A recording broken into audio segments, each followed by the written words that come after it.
no nosso canal.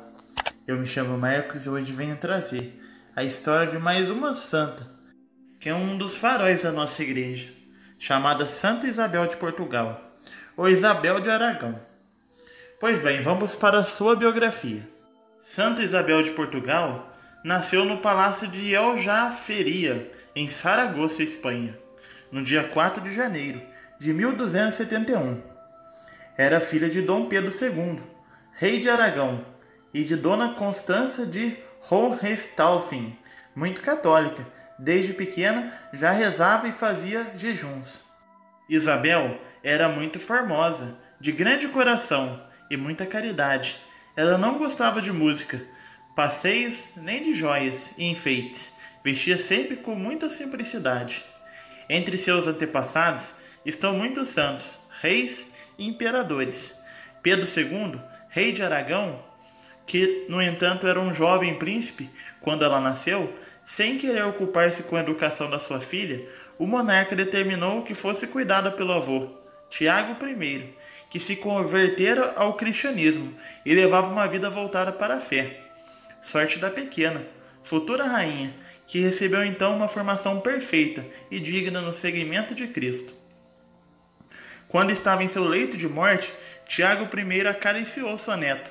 Então, com 6 anos, declarou que ela seria uma pedra preciosa da casa de Aragão, profecia que viria a se concretizar anos mais tarde.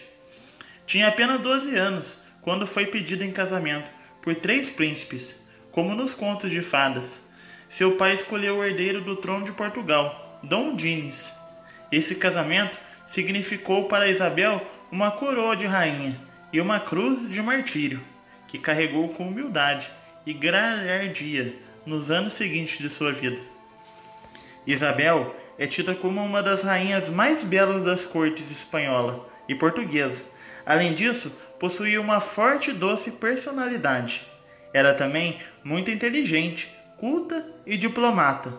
Foi um grande testemunho de esposa cristã, mulher de oração e centrada na Eucaristia. Ela deu 2 filhos ao rei, Constância, que seria no futuro rainha de Castela, e Afonso, herdeiro do trono de Portugal. Mas eram incontáveis as aventuras extraconjugais do rei, tão conhecidas e comentadas que humilhavam profundamente a bondosa rainha perante o mundo inteiro. Ela nunca se manifestava sobre a situação, de nada reclamava e a tudo perdoava, mantendo-se fiel ao casamento em Deus que fizera. Criou os filhos, inclusive os do rei fora do casamento, dentro dos sinceros preceitos cristãos. Perdeu cedo a filha e um genro, criando ela mesma o neto, também um futuro monarca. Não bastassem essas amarguras familiares, foi vítima das desavenças políticas do marido, com parentes e sobretudo do comportamento de seu filho Afonso, que tinha uma personalidade combativa. Depois, ainda foi caluniada por um cortesão, que dela não conseguiu se aproximar.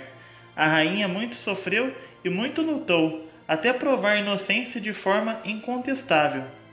Sua atuação nas disputas internas das cortes de Portugal e Espanha, nos idos dos séculos XIII e século XIV, está contida na história dessas cortes, com uma única voz a pregar a concórdia e conseguir a pacificação entre tantos egos desejosos de poder.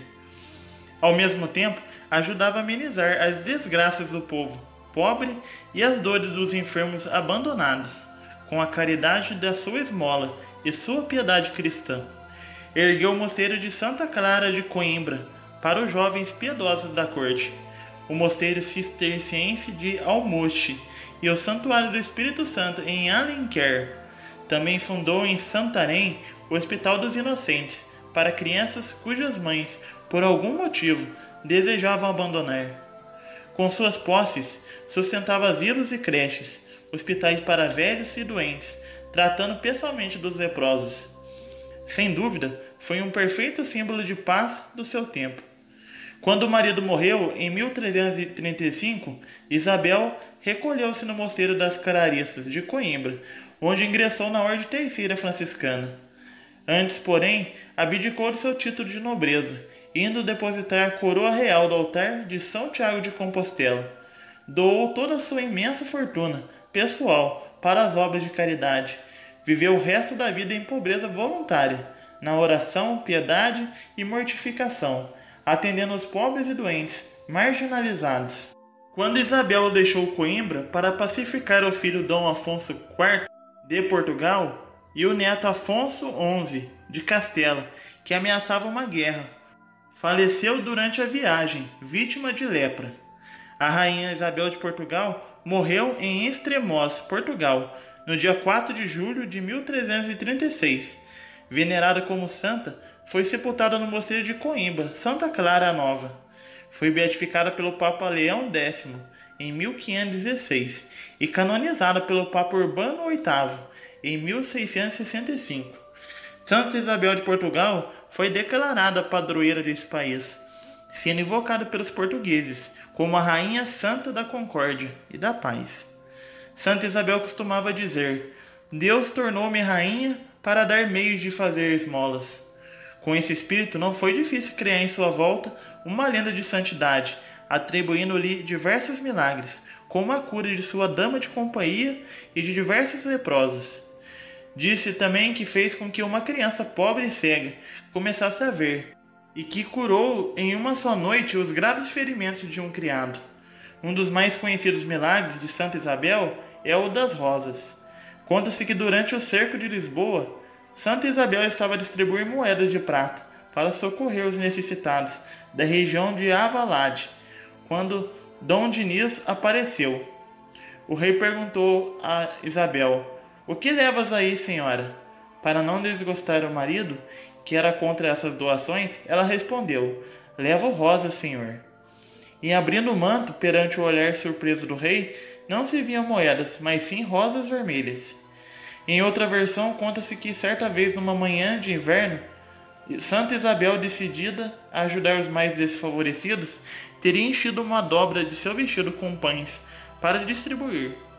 Tendo sido apanhada pelo rei, que a questionou sobre onde ia e o que levava, ela exclamou: "São rosas, senhor." Mas o rei indagou: "Rosas no inverno?" A rainha mostra ao rei os pães, e o que se vê são rosas. As rosas aparecem ainda em outras lendas, uma na construção de um templo em Alenquer, quando pagou aos operários com rosas, que se transformaram em dinheiro. Em outra, estava a pagar com moedas de ouro a construção do convento de Santa Clara, quando apareceu o soberano e ela, outra vez mais, mostrou-lhe rosas. Pois bem, meus amigos e amigas, terminamos essa linda vida de total doação, tanto no matrimônio, com sua fidelidade, até chegar à ordem terceira franciscana, que é uma ordem leiga, que ela viveu tão honestamente, abrindo mão de tudo aquilo que ela tinha, que eram as riquezas aparentes, para poder possuir na vida eterna os tesouros que Deus preparou para ela. Vamos rezar nesta noite, pedindo a graça de Santa Isabel de Portugal, pela paz no mundo, pelas pessoas egoístas, que não abrem o seu coração para aquelas que estão sofrendo, que fingem não ver as pessoas passando fome, as pessoas que passam frio, porque Jesus disse: "Estive nu e não me vestiste, estive fome e não me deste de comer." Que nós façamos ao contrário, que possamos, como Santa Isabel, dar comida e tudo aquilo que nós temos, se for um dinheiro, se for aquilo que nós precisamos, ou até mesmo uma atenção para aquelas pessoas que mais precisam.